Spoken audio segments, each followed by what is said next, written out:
আল্লাহ আর রহমান আর রহিম আল মালিক আল কুদ্দুস আসসালাম আল মুমিন আল মুহাইমিন। আপনি অনুভব করছেন অন্তরের মধ্যে আল্লাহর অস্তিত্ব, আল্লাহ তাআলার ছোঁয়া।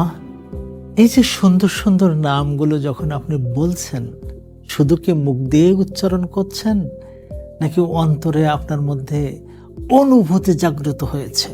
আল্লাহ তাআলার ৯৯টা নামের প্রতিটি নাম একটা শব্দ মাত্র নয়, এটা একটা জগৎ, এটা একটা দরজা যা দিয়ে ঢুকলে আপনার দোয়া বদলে যায়, আপনার মনে ভরসা চলে আসে, মন প্রশান্তিতে ভরে যায় এবং একটা জগতের সন্ধান পায় যেখানে আপনার কোনো ভয় থাকে না।